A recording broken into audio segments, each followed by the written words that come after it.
never slow up, no I don't take shit, I got no love for the fake. Lini tengah Inter Milan bisa mengalami sedikit perubahan tampilan pada bursa transfer Januari mendatang. Hal itu dilaporkan oleh La Gazzetta dello Sport, yang kembali mengangkat nama Morten Frijndrup dari Genoa sebagai kandidat kuat untuk memperkuat skuad Nerazzurri. Pemain asal Denmark itu disebut-sebut akan menggantikan Andy Diouf, yang saat ini masih berada di pinggiran proyek pelatih Christian Cifu. Cifu telah menyadari bahwa timnya membutuhkan seorang gelandang bertipe penyeimbang, alasan dibalik upaya Inter pada musim panas lalu untuk merekrut Manu Kone. Kini, sosok yang dianggap tepat untuk peran itu adalah Frijndrup, pemain yang dikenal sebagai penggempur bola sejati dengan rata-rata 5 tackle sukses per pertandingan. Pada musim lalu, Frijndrup bahkan memimpin sejumlah statistik penting di Serie A, jumlah tackle berhasil terbanyak, 61 kali, dribbling lawan yang digagalkan, 34 kali, dan intercept terbanyak, 47 kali, sejajar dengan gelandang Atalanta, Marten de Roon. Namun, jika satu gelandang datang, maka setidaknya satu pemain lain harus pergi. Dengan 7 gelandang yang saat ini ada di skuad, La Gazzetta menilai kemungkinan besar Andy Diouf akan dilepas pada Januari, mungkin dengan status pinjaman agar bisa mendapatkan waktu bermain lebih banyak. Selain Diouf, Piotr Zielinski juga berpeluang meninggalkan klub. Faktor usia, 31 tahun, dan gaji tinggi, 4,5 juta euro per musim, bisa membuka jalan bagi kepergiannya jika ada tawaran yang sesuai.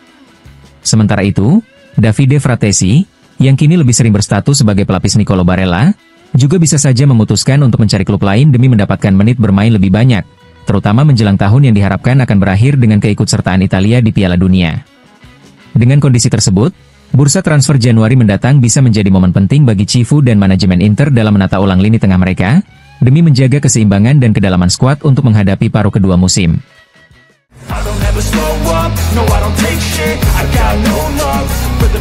Kehidupan Jan Bisek di Inter Milan kembali mengalami perubahan arah.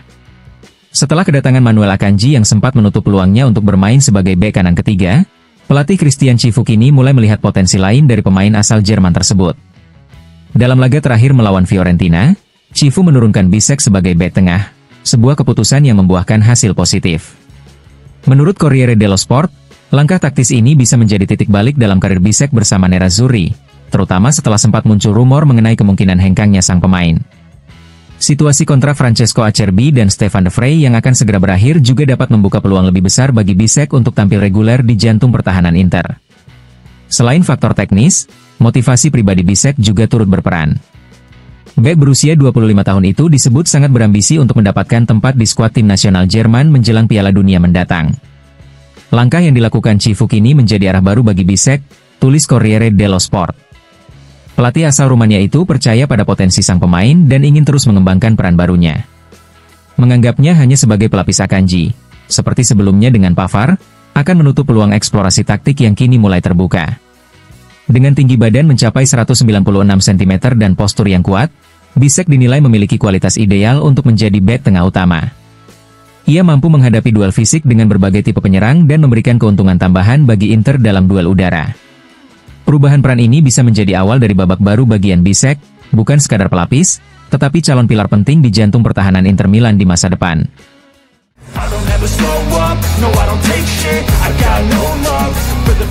Corriere dello Sport memberikan klarifikasi terkait akuisisi 26% saham Oaktree oleh Brookfield. Menurut media asal Roma tersebut, kabar ini sempat menimbulkan perhatian berlebih di dunia sepak bola, mengingat Oaktree merupakan pemilik Inter Milan. Namun, ditegaskan bahwa tidak ada perubahan dalam struktur kepemilikan klub, Inter tetap dimiliki oleh Oaktree Capital Management dan akan terus dikelola oleh tim yang sama seperti sebelumnya. Brookfield sendiri telah menguasai 74% saham Oaktree sejak 6 tahun lalu dan dijadwalkan membeli sisa 26% pada awal 2026 dengan nilai sekitar 3 miliar dolar Amerika Serikat. Kesepakatan ini menilai Oaktree sebesar 11,5 miliar dolar dan menjadikannya sepenuhnya bagian dari grup Brookfield, dengan portofolio serta manajemen yang tetap, tulis Corriere dello Sport. Selain itu, dua CEO Oaktree, Roberto Leari dan Armen Panosian, akan menjabat sebagai co-CEO di divisi Global Credit Business Brookfield. Sementara para pendiri Oaktree, Howard Marks dan Bruce Karsh, akan tetap duduk di Dewan Direksi Brookfield. Setelah pengambil alihan saham Suning, Oaktree secara aktif masuk ke struktur manajemen Inter melalui perwakilannya, Caterina Ralph dan Alejandro Chano, serta menambahkan Max Catanese dalam jajaran organisasi klub. Lebih lanjut, Corriere dello Sport menegaskan bahwa akuisisi 26% saham Oaktree oleh Brookfield sama sekali tidak berhubungan dengan proyek Stadion San Siro dan tidak membawa dampak apapun terhadap kepemilikan maupun masa depan Inter Milan.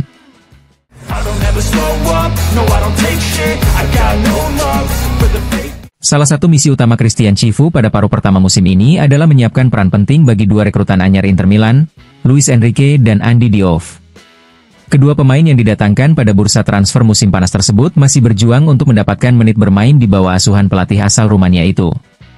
Luis Enrique, mantan pemain Marseille, sejauh ini baru tampil sebagai starter 1 kali, saat menghadapi Cagliari, serta beberapa kali turun sebagai pemain pengganti. Sementara itu, gelandang asal Prancis, Andy Diouf, baru mengoleksi total 25 menit bermain dalam 2 laga melawan Torino dan Cremonese. Menurut Il Corriere dello Sport, Chivu ingin mengintegrasikan keduanya secara perlahan dan hati-hati. Sang pelatih sadar bahwa baik Enrique maupun Diouf dapat memperluas variasi taktik dalam permainan Inter. Enrique menawarkan kecepatan serta kemampuan menggiring bola di sektor sayap, sedangkan Diouf memiliki kekuatan fisik yang bisa menambah dimensi baru di lini tengah yang selama ini dikenal mengandalkan kualitas teknik dan kemampuan melakukan penetrasi ke depan. Media tersebut menambahkan bahwa saat ini hanya 2 pemain itu yang masih dalam proses adaptasi penuh di antara para rekrutan musim panas. Sementara pemain lain seperti Akanji telah menjadi pilihan utama di lini belakang, Petar Sucik menunjukkan perkembangan pesat, dan duet penyerang muda Boni serta Pio Esposito terus memberikan konfirmasi positif atas performa mereka.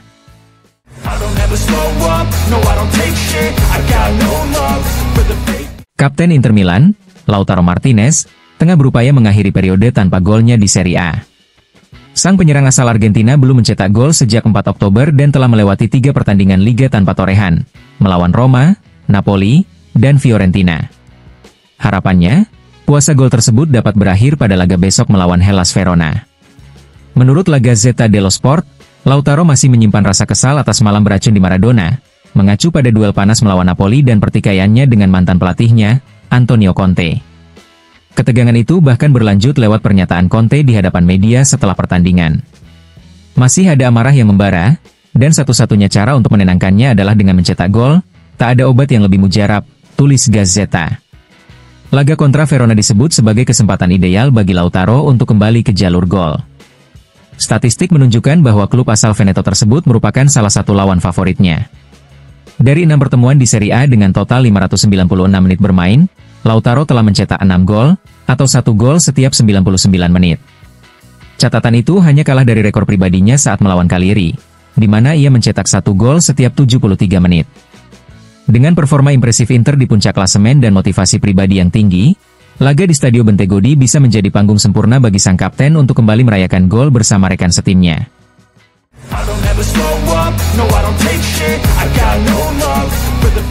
Awal perjalanan Christian Chivu sebagai pelatih kepala Inter Milan berjalan lebih baik dari yang banyak pihak bayangkan.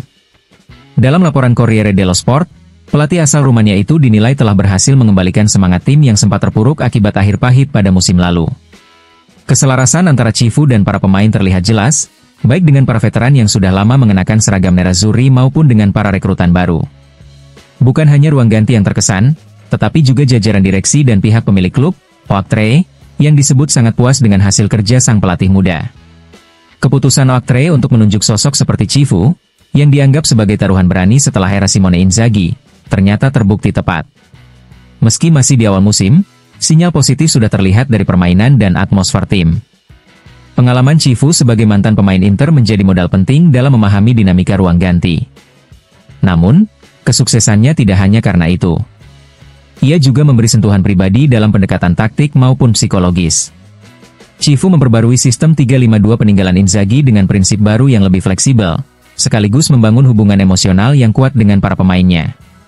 Pekerjaan yang diembannya jauh dari mudah, tulis Corriere dello Sport. Musim ini adalah masa transisi, bukan dalam hal ambisi hasil, karena klub sedang memulai proses regenerasi skuad. Banyak pemain kunci sudah memasuki usia matang, dan revolusi sejati baru akan selesai pada akhir musim ini. Meski demikian, Chivu telah memberi sinyal bahwa masa depan Inter berada di tangan yang tepat, seorang pelatih muda dengan pemahaman mendalam tentang identitas klub, serta kemampuan memadukan strategi modern dengan nilai-nilai klasik nerazzurri.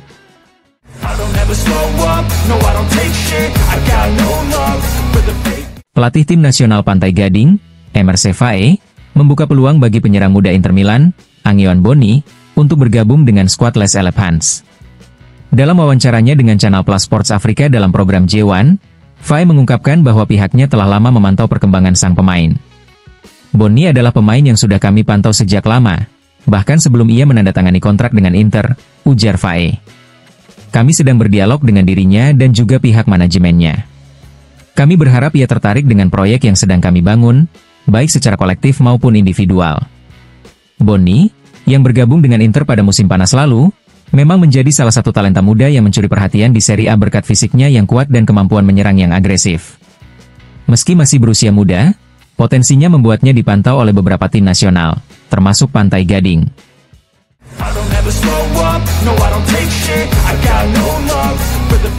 Patrick Vieira resmi meninggalkan jabatannya sebagai pelatih utama Genoa setelah memilih melakukan pemutusan kontrak secara sepihak pada malam hari, hanya beberapa jam setelah klub sempat menegaskan kepercayaannya kepada sang pelatih.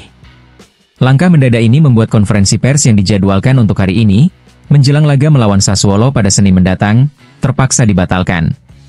Padahal, Vieira sebelumnya masih mendapat dukungan penuh dari manajemen dan para pemain. Namun, menurut laporan media Italia, refleksi pribadi yang dilakukan Vieira semalaman membuatnya memutuskan untuk mundur dari kursi pelatih. Sebagai pengganti sementara, Genoa menunjuk Criscito, mantan kapten klub yang kini melatih tim U17, untuk memimpin sesi latihan dan mendampingi tim pada pertandingan berikutnya. Sementara itu, manajemen Genoa mulai bergerak mencari pelatih baru. 3 nama disebut masuk dalam daftar kandidat, Daniel De Rossi, Paolo Vanoli, dan Luca Gotti. Ketiganya dianggap memiliki profil yang sesuai untuk melanjutkan proyek tim usai kepergian Vieira.